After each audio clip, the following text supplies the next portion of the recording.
अच्छा जी, अब तक आपको ये अंदाज़ा हो चुका होगा कि ये जो सीसर साइफर की हम बात कर रहे थे, तो सीसर साइफर जो है ना वो ठीक है, सिक्योर करता है, सिंपल मेथड, लेकिन it's very easy to predict. अब इजी टू प्रिडिक्ट क्या है कि आपको इंक्रिप्शन से डिक्रिप्शन के लिए सिर्फ एक ही चीज़ पता होनी चाहिए। वो क्या है कि आपने कितने लेटर शिफ्ट किए थे। सो अगर मैंने 2+ किया था, दैट मीन्स कि मैं 2- करूंगा तो ओरिजिनल टेक्स्ट पे वापस आ जाऊंगा। सो अगर कोई ये और बाकी सारे लेटर्स उसी ऑर्डर में आ रहे हैं आपके, तो अगर फॉर एग्जांपल आपको ये छोटी सी इंफॉर्मेशन मिल जाए तो आप बड़े आराम से प्रिडिक्ट कर सकते हैं कि ये साइफर टेक्स्ट का प्लेन टेक्स्ट क्या होगा, ठीक है ना। अच्छा, इसका एक और सोल्यूशन ये हो सकता है सीसर साइफर का।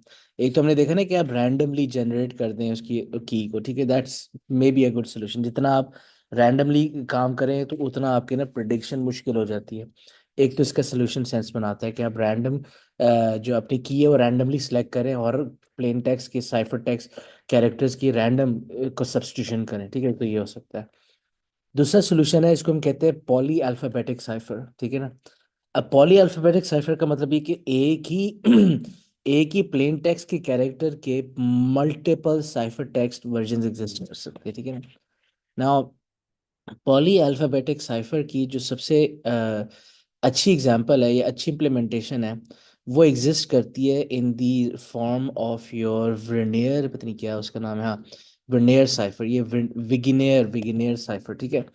अभी this is a poly alphabetic substitution method, ठीक है ना। अब ये किस तरीके से काम करता है? ये इस तरीके से काम करता है कि आप ना, एक तो आपका प्लेन टेक्स्ट है, आप एक की डिसाइड करते हैं, ठीक है। फॉर एग्जाम्पल इस पर्टिकुलर एग्जाम्पल में हमने जो की डिसाइड किया, that is the word code. क्या? The word code.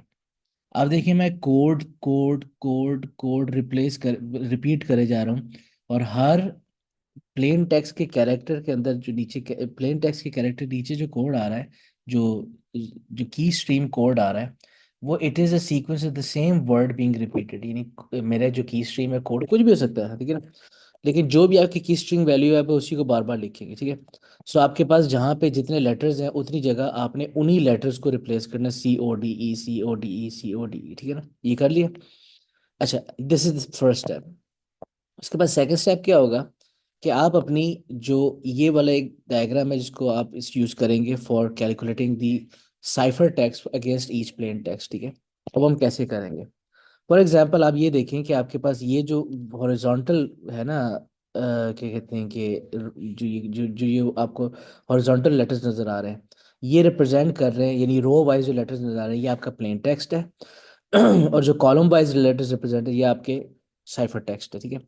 अब जरा इसको देखिएगा किस तरीके से करना है हमने। फॉर एग्जाम्पल पहला लेटर मुझे प्लेन टेक्स्ट का नजर आ रहा है, टी।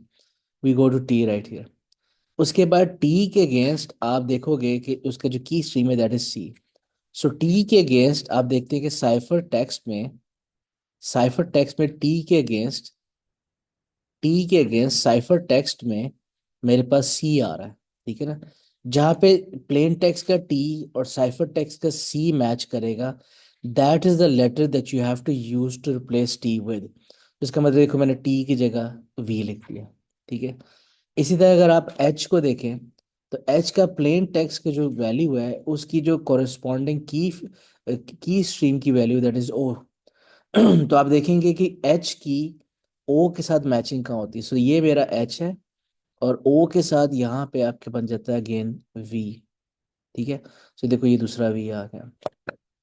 उसके बाद आई को ढूंढते हैं। अब आई के लिए मेरे पास प्लेन टेक्स्ट का जो आई है वो has to link to D in the cipher text.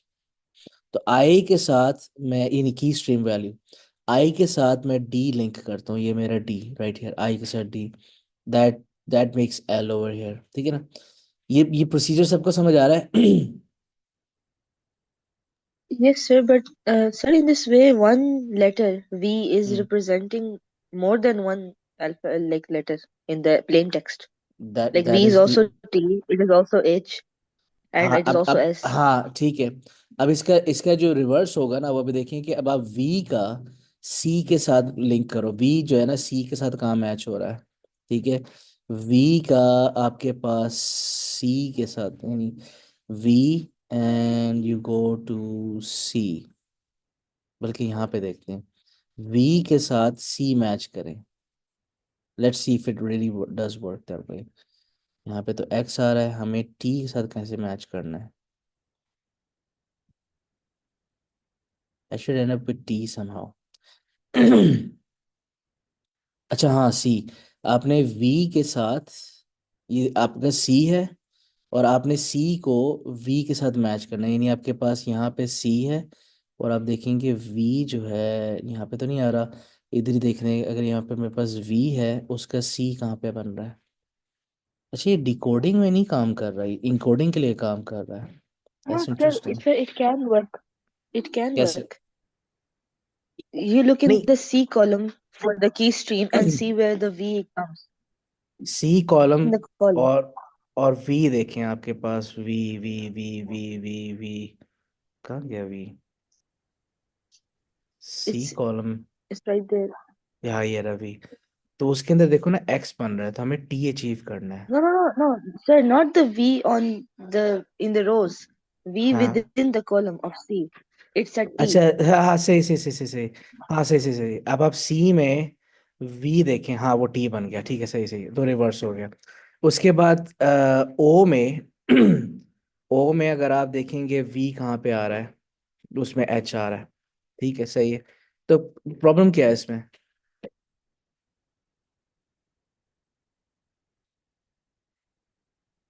We, आपको आपको ये लग रहा है कि एक एक जो साइफर टेक्स्ट का लेटर वी है, वो मल्टीपल प्लेन टेक्स्ट को रिप्लेस कर सकता है? That's your question? Yes. That's the whole point. That's the whole brilliance of this algorithm, कि आपके एक साइफर टेक्स्ट के अगेंस्ट मल्टीपल प्लेन टेक्स्ट बन सकते हैं, और एक प्लेन टेक्स्ट के अगेंस्ट मल्टीपल साइफर टेक्स्ट भी बन सकते हैं, ठीक है ना? सो ये यही नहीं, सॉरी, मैंने बोलता गलत बोल दिया, कि एक साइफर टेक्स्ट के अगेंस्ट मल्टीपल प्लेन टेक्स्ट बन सकते हैं, जैसे आपके पास वी के मल्टीपल प्लेन टेक्स्ट बन रहे हैं। So that's the whole gimmick here, that's the whole thing, that's why it's called poly So, alphabetic execution. so to सिर्फ ये, decrypt it, you will need the key stream and this cipher. Of course cipher text तो आपको मिल गया ना, की stream आप use करके, आप इसी ग्राफ में आप यूज करके उसको डिक्रिप्ट करेंगे, जैसे अभी आपने किया था। उसके बगैर तो होएगा ही नहीं, जाहिर है, Okay, I understood. ठीक है ना? So that's the whole idea, कि ये आपके पास जो है ना प्रिडिक्ट करना मुश्किल हो जाता है, ये आपके पास बिगिनियर साइफर बन जाता है।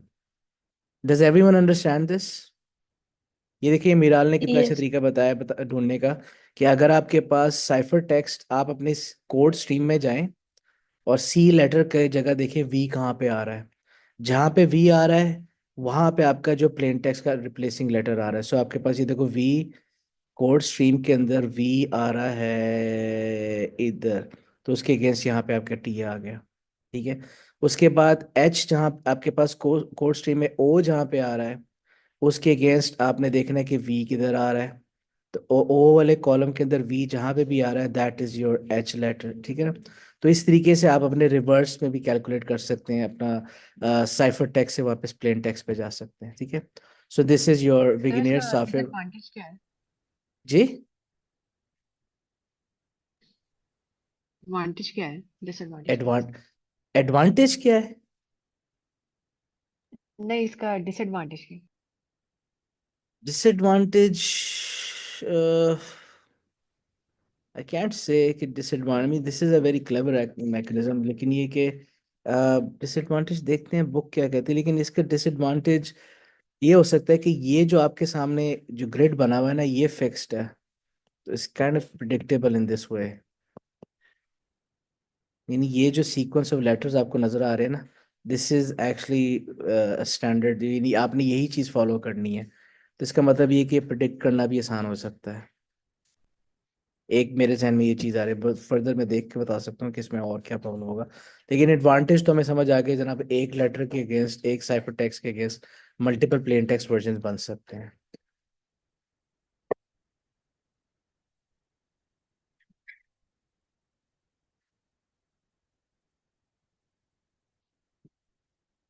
अच्छा, इसमें बुक ने भी कोई जिक्र नहीं किया फर्दर लुक इनटू कि इसका इसका क्या पॉसिबल डिसएडवांटेज हो सकता है। जो मुझे डिसएडवांटेज नजर आ रहा है वो ये कि वो जो ग्रिड है, इट्स स्टैंडर्ड, तो उसमें प्रिडिक्शन की जो है ना, क्योंकि रैंडम नहीं है ना वो, वो स्टैंडर्डाइज्ड है, तो इस वजह से जो है ना। अच्छा, जरा एक चीज यहाँ पे नजर मार भी लेते हैं, let's just look at this thing. ये जो ग्रिड बनी हुई है, ये किस तरीके से बनी हुई है? आप नोटिस करें कि ये ग्रिड स्टार्टिंग फ्रॉम ए है, ये स्टार्टिंग फ्रॉम बी है, स्टार्टिंग फ्रॉम सी है, ये स्टार्टिंग फ्रॉम डी है, और बाकी लेटर्स, ठीक है ना? ये नोटिस करें, ये सारे लेटर्स जो हैं ये इसी तरीके से बना हुआ है, और ये इसके अलावा कोई तरीका नहीं होगा। स्टार्टिंग फ्रॉम एच है, आई है, जे है, के है, एल है, एम, ठीक है ना? इसका मतलब है कि there is a pattern here, there is no randomized element here. तो इसका मतलब ये ग्रिड जो है ये एक ही तरीके से बना हुआ होगा। अगर आप ग्रिड बना सकते हैं तो वापस डाटा भी आराम से आप रिकवर भी कर सकते हैं, because grid will remain the same. So एक ये इसकी ये डिसएडवांटेज नजर आ रहा है कि ग्रिड बड़ा सिंपल तरीके से बना हुआ है। जो ऊपर आपने कॉलम वाइज लेटर लिखा हुआ है उस वहां से आपके स्टार्टिंग पॉइंट है, बाकी लेटर्स उसी तरह लिस्ट डाउन कर दें इसके। ठीक है, yes this grid is the problem here. ठीक है शाल। Okay. अच्छा जी, अब आगे चलते हैं कि फ्रीक्वेंसी एनालिसिस क्या होता है। फ्रीक्वेंसी एनालिसिस जो है बेसिकली इट्स इट रिवील्स के भी आपके पास, if you perform frequency analysis, तो इसका मतलब है कि you can basically figure out के कौन सा लेटर ज़्यादा फ्रीक्वेंटली ऑकर कर रहा है, ठीक है ना? और कौन सा लेटर, फॉर एग्जांपल आपके पास इस पर्टिकुलर ग्राफ में देखें तो आपको नज़र आ रहा होगा कि ई मैक्सिमम ऑकर कर रहा है, ठीक है? सो लेट्स जस्ट से कि अगर आपके पास ई को आप रिप्लेस कर रहे हैं with P in some encoding scheme, ठीक है? तो इसका मतलब है मेरे साइफर टेक्स्ट में पी ज़्यादा दफ़ा हो रहा होगा, ठीक है ना?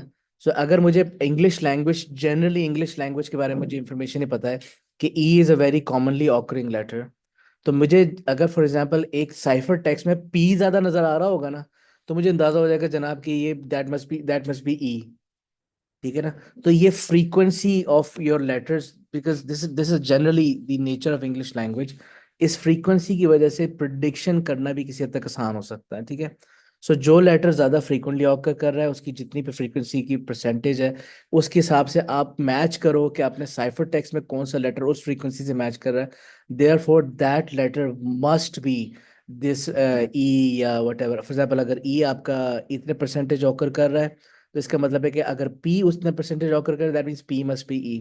अगर आपके पास A इतना परसेंटेज ऑकर कर रहा है और A को आपने वैल्यू दी हुई है फॉर एग्जांपल V, तो V अगर इतनी मैचिंग परसेंटेज है that means V must be A। और इस फ्रीक्वेंसी एनालिसिस की वजह से आपका एक्चुअली कोड ब्रेक करना आसान हो जाता है। अब that's one of the drawbacks of having your Caesar cipher, कि ये प्रोडिक्शन करना बड़ा आसान हो जाता है। अब इसका जो अल्टीमेट जो हाल है, अब ये ट्रांसपोजिशन साइफर जो है ना आपके सिलेबस में है नहीं, लेकिन मैं थोड़ा सा आपको बता देता हूँ इसमें हो क्या रहा है। इसमें आपके पास ये एक एग्जांपल है रेल फेंस साइफर का, जिसमें आप फॉर एग्जांपल इस जो आपकी प्लेन स्ट्रिंग है ब्रॉड सोर्ड, ठीक है ना? आपकी ओरिजिनल प्लेन स्ट्रिंग जो थी ना ब्रॉड सोर्ड, कहाँ पे ये लिखा हुआ है, ये चीज़ लिखी हुई कहाँ गया?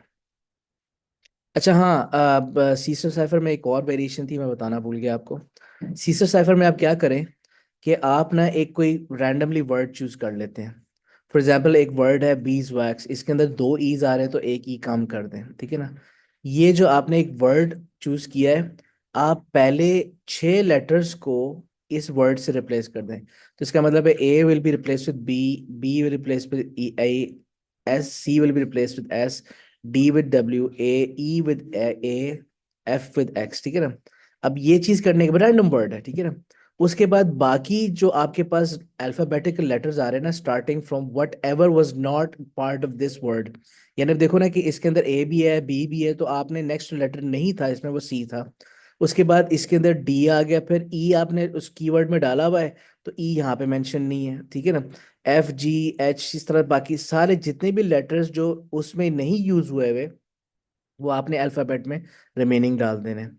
अब इसके अंदर एक थोड़ा सा रैंडमनेस का एलिमेंट आ जाता है कि आपने पहले कुछ लेटर्स जो हैं उसको एक रैंडम वर्ड दे दिया हुआ है, और बाकी सारे लेटर्स जो कि इस रैंडम वर्ड का पार्ट नहीं थे उसमें यानी क्या कहते हैं कि मेंशन हो गया, और इस तरीके से आप एक डिफरेंट किस्म की की बना सकते हैं, ठीक है?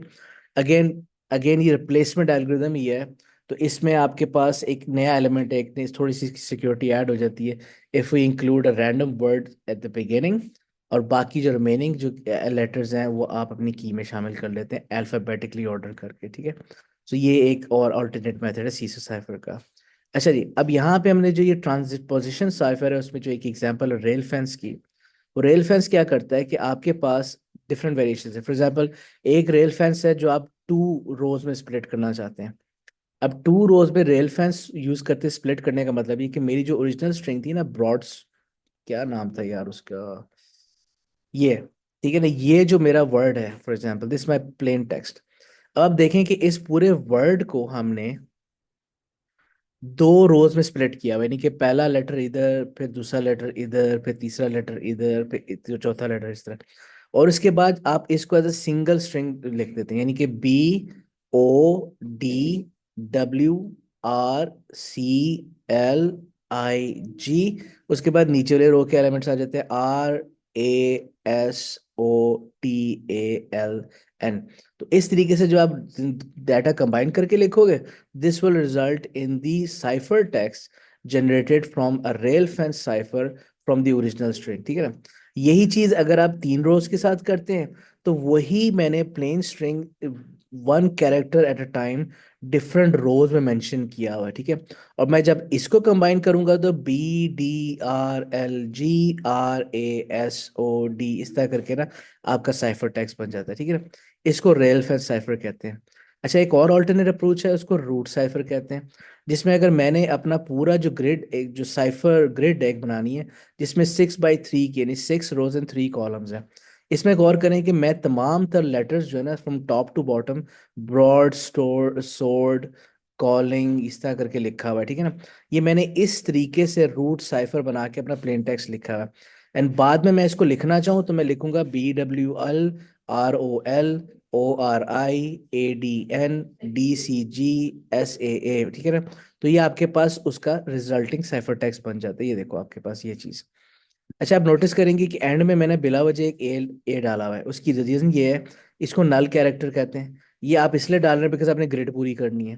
सो आप अपना जो आखिरी वाला कैरेक्टर है उसको बेसिकली आप इग्नोर, आखिरी जो कैरेक्टर जो प्लेन टेक्स्ट में नहीं शामिल है उनको इग्नोर कर सकते हैं, और आपकी बाकी जो प्लेन टेक्स्ट है वो कंसिडर हो सकती है। And this remaining characters that you are adding is just for filling up the grid. ठीक है। तो ये एक ऑल्टरनेट अप्रोच है आपकी ट्रांसपोजिशन साइफर्स की। ठीक है ना। अच्छा जी, जो अल्टीमेट सोल्यूशन है ना, वो आपका वर्णम साइफर है। ठीक है ना। बिकॉज इसमें रैंडमाइज फैक्टर बहुत होता है। ठीक है। नाउ इसकी एग्जांपल ये करें आप कि हम हर प्लेन टेक्स्ट के कैरेक्टर, फॉर एग्जांपल मेरे पास बी है। ठीक है ना। बी का जो प्लेन टेक्स्ट बी का कोड है, it looks something like this. ठीक है ना। अब ये बी की जो 5 बिट रिप्रेजेंटेशन, अब ये 5 बिट रिप्रेजेंटेशन बाद में चेंज हो गई है टू ASCII और यूनिकोड। ये ओरिजिनल वर्जन है जिसको हम ये बोडोट कोड कहते हैं, बोडो के उसके क्या प्रोनाउंसिएशन है, एनीवे। अब आपने इंडिविजुअल हर कैरेक्टर को, अब ये जरा इसकी लॉजिक समझे। First of all let's just say कि हमने ये वाला जो वर्जन एग्जिस्ट करता है ना, ये it's like ASCII and Unicode, लेकिन ये ASCII और यूनिकोड से पहले की चीजें बनी हुई हैं। सो हर लेटर को आपने ये एक 5 डिजिट कोड दिया हुआ है। ठीक है ना। अभी 5 डिजिट कोड की वजह से लेट्स जस्ट से कि मेरा बी है और उसका जो ये बोडो कोड है वो ये बना हुआ है। अच्छा, उसके बाद आप एक one time pad which is a random 5 bit character, 5 bits, random 5 bit आपने एक सीक्वेंस बनाया, रैंडम है, बिल्कुल रैंडम है, आपने वो जनरेट किया। और ये वन टाइम है, दैट मीन्स कि इस इंक्रिप्शन के बाद इस जो है ना सीक्वेंस को एलिमिनेट कर दिया जाएगा। ठीक है। अब ये बनाने के बाद आपने क्या किया कि अपने ओरिजिनल जो आपका 5 बिट कोड था, आपने एक्सॉर ऑपरेशन परफॉर्म करना है with the one time generated की। ठीक है। अब XOR which if you don't know is called XOR is exclusive और एक्सक्लूसिव और में क्या होता है अगर आपके पास एक्सक्लूसिव और ऑपरेशन क्या होता है कि अगर आपके पास 2 बिट्स डिफरेंट है, यानी अगर 1 है और 0 है, ये मैंने बाद में पढ़ना है वैसे, अगर 1 है और 0 है, इनके बीच में एक्सॉर ऑपरेशन का मतलब ये है कि by the way 1 is known as true, 0 is false. अगर मेरे पास एक वैल्यू ट्रू है दूसरी वैल्यू फॉल्स है तो आउटपुट मेरा ट्रू बनता है। अगर इन सिंपल टर्म्स एक्सॉर में क्या होता है कि अगर दोनों इनपुट्स डिफरेंट है तो आउटपुट ट्रू है, अदरवाइज सेम इनपुट्स पे आपका आउटपुट फॉल्स है। ठीक है ना। सो मैं क्या किया है कि मेरा ओरिजिनल जो आपने कोड एलोकेट किया इस लेटर को, उसको आपने एक one time randomly generated 5 bit stream के साथ एक्सॉर ऑपरेशन कर दिया। और उसके बाद आपने क्या किया कि XOR operation, this is your resultant cipher text, ठीक है। अब ये जरा गौर करें कि मेरे पास अगर यही साइफर टेक्स्ट है और यही आप 5 बिट कहते हैं कि अपना स्ट्रीम यूज करेंगे एक्सॉर करने के लिए। अब जरा वापस इसका ऑपरेशन देखते हैं। मैं अगर इसका 0 1 एक्सॉर करूंगा तो फिर 1 आ जाएगा, 0 0 करूंगा तो फिर 0 आ जाएगा, 1 1 पे 0 करूंगा तो 0 आ जाएगा, 0 1 पे फिर 1 एंड 1 0 पे 1। इसका मतलब ये कि मैं इसी एक 5 बिट जो रैंडम कोड है इसको यूज करके अपने साइफर टेक्स्ट पे अप्लाई करके सेम एक्सॉर ऑपरेशन यूज करके ओरिजिनल टेक्स्ट वापस रिकवर कर सकता हूँ, ठीक है। सो इसका मतलब ये है कि आपने जो रैंडमली जनरेटेड एक 5 बिट की जनरेट की थी और एक्सॉर ऑपरेशन किया था, इट वर्क्स बोथ वेज। कि मेरा साइफर टेक्स्ट पे उसी की पे एक्सॉर ऑपरेशन अप्लाई करेंगे, you will go back to the original string, and if you apply the XOR operation with the same key you will get to the cipher text, ठीक है। So same key पे apply करके XOR operation. Once on the receipt of ciphertext, assuming the receiver has access to the key, an XOR can be performed on the ciphertext with the key to find the original platext. So आपने देखो reverse कर दिया और आपका original text वापस आ जाता है। This process can be repeated on every character, her character को 1 बाय 1 आप एक्सॉर करके उसका रिलेटेड साइफर। अच्छा बाय द वे, अब ये 1 1 0 0 1 जो है ये तो एक बाइनरी सीक्वेंस है। इसका मतलब है कि ये भी एक कोड है, एक कैरेक्टर रिप्रेजेंटेशन कोड है। इसका मतलब है अगर ये बी का कोड था तो ये भी किसी लेटर का कोड है, which is by the way F. इसका मतलब है आपने बी को एफ से रिप्लेस किया, तो इसका मतलब है आपका जो रिजल्टिंग जो साइफर टेक्स्ट बन रहा है उस पे जहां जहां बी था वहां पे आपने एफ लिख दिया। और इसी तरीके से और किसी लेटर का आप एक्सॉर करके एक नया इसकी कोड बना, सॉरी एक नया बोर्डो कोड बनाते हैं, तो उसका रिलेटेड जो कैरेक्टर आप उससे रिप्लेस करते हैं। अब इसकी एडवांस वर्जन जो आजकल चल रही है वो ये कि instead of using the 5 bit code, आप या तो एक ASCII के 8 बिट्स चलते हैं, या यूनिकोड के अगर आप फॉर एग्जांपल ज़्यादा कॉम्प्लिकेटेड हो जाता है, you can go for 1 byte 2 byte 3 byte और अप टू 4 बाइट्स। और इसकी वजह से जो है ना मोर क्या कहते हैं कॉम्बिनेशंस बन सकते हैं ऑफ अ रिजल्टेंट कोड, ठीक है। Once the entire message has been encrypted and decrypted, the key is destroyed and a new random key is created. As long as the key is completely random and it's kept secret and only used once, then it is mathematically impossible to crack the code. और यही आपके पास सबसे बड़ा factor है जिसकी वजह से ये वाला जो साइफर है इस very effective as compared to the Caesar cipher. Caesar cipher में रैंडमली कुछ चीजें हो रही हैं लेकिन की बनने के बाद डिस्ट्रॉय होना ये एलिमेंट नहीं होता। और इसमें सीसर साइफर में प्रिडिक्टेबिलिटी भी बहुत ज्यादा होती है, पैटर्न रिकग्निशन भी होती है। वेर एज वर्णन साइफर में कंप्लीटली रैंडम है, पैटर्न रिकग्नाइज करना इम्पॉसिबल हो जाता है, और चूंकि हर दफा एक रैंडम की बन रही होती है तो प्रिडिक्शन करना नियर इम्पॉसिबल है, ठीक है।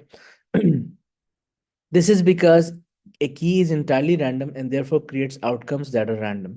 If you don't know the key, the ciphertext letter A is just likely to be plain text H as it is L or any other letter. Indeed, the letter A occurred at more than one position in the ciphertext, and then it is likely to each occurrence A will correspond to a different letter. इसका मतलब है कि आपकी हर दफा चूंकि random की बन रही है तो ए का जो कॉरेस्पॉन्डिंग लेटर भी डिफरेंट बन सकता है, तो that's why it's very difficult to capture, ठीक है ना। अच्छा, ये this is known as perfect security. It means that however much time the cipher text or cryptographer has to work with, they will never be able to crack the code. In practice, complete security is more difficult to achieve as generating completely random numbers is complex, as any algorithm is likely to contain some element of predictability. यानी आप random element क्या है तो उसको random element रहे, लेकिन ये कि आप ये सोचें कि एक कंप्यूटर एक रैंडम एलिमेंट बना तो रहा है, कंप्यूटर प्रोग्राम पीछे से रैंडमाइज कर भी रहा है, लेकिन उसमें कोई ना कोई प्रिडिक्शन की पॉसिबिलिटी फिर भी एग्जिस्ट करती है।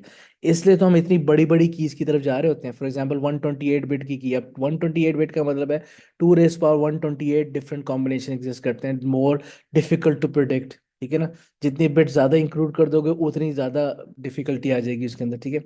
Letting the receiver know what the key is, this is key exchanging, is difficult as this information itself can be intercepted. जो मैं आपको पहले बता चुका हूँ कि जाहिर है अब सेम की यूज हो रही है सेंडिंग और इंक्रिप्शन और डिक्रिप्शन के लिए, तो ये जितनी भी आप एग्जांपल्स यूज कर देख रहे हैं these are examples of symmetric encryption. पर सिमेट्रिक इंक्रिप्शन का वही मसला है कि आपको की किस तरह डिस्ट्रीब्यूट करनी है।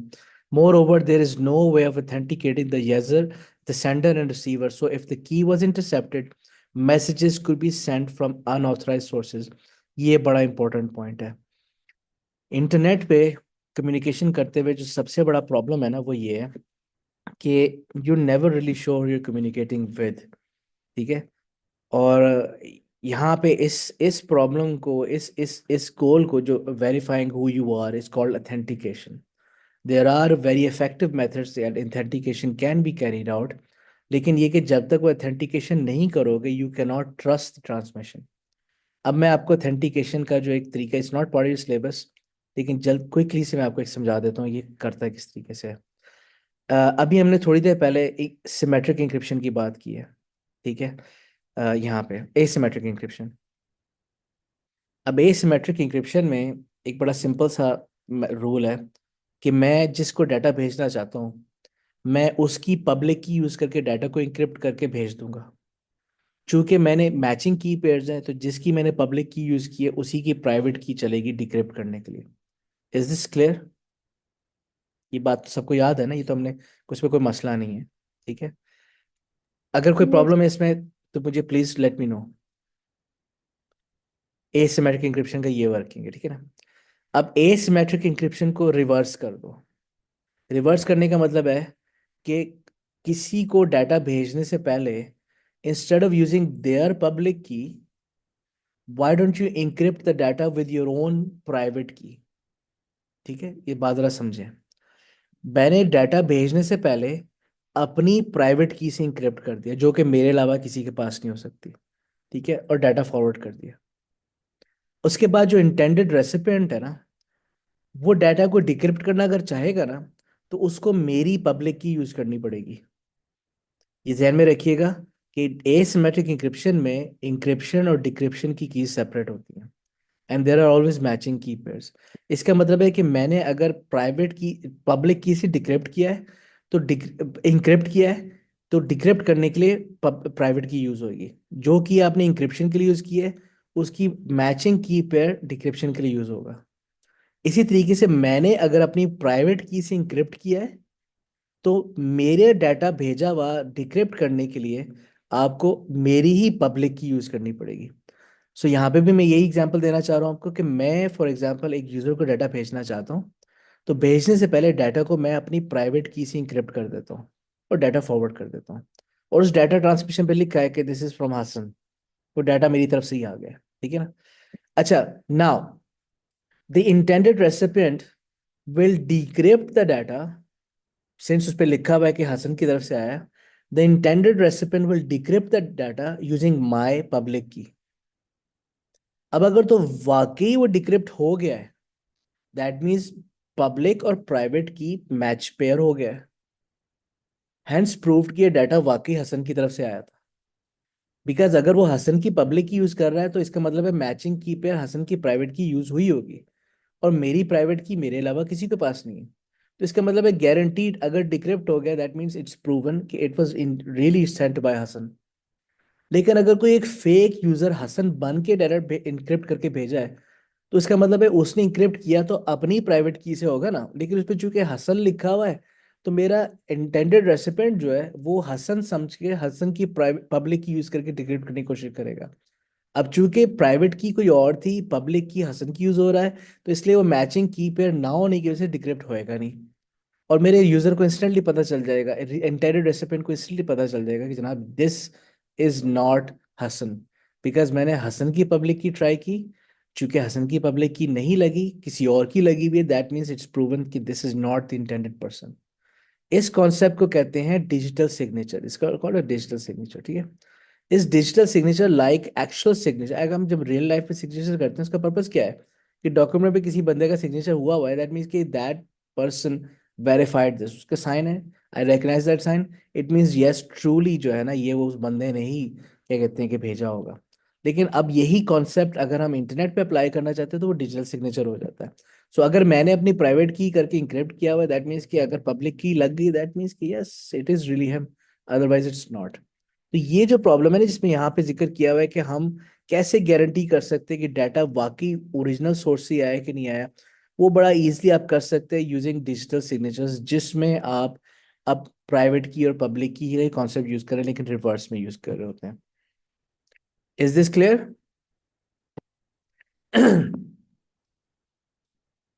Yes. ओके, अब ये हमारा टॉपिक यहाँ पे ख़त्म हो गया है, क्लास भी हमारी ख़त्म हो गई है, ठीक है। मुझे अब अटेंडेंस लगानी है। आई वाज होपिंग कि हम वो भी कर लेंगे अपना, थोड़ा सा ही कॉन्सेप्ट है डाटा वेरिफिकेशन वैलिडेशन का, जिसमें हम डाटा चेक कर रहे होते हैं। छोटा सा टॉपिक है, इसमें पैरिटी बिट्स चेकसम वगैरह। तो मुझे ना थोड़ा सा आपने एक्स्ट्रा टाइम देना है, अभी हम डिस्कस करते हैं उसको।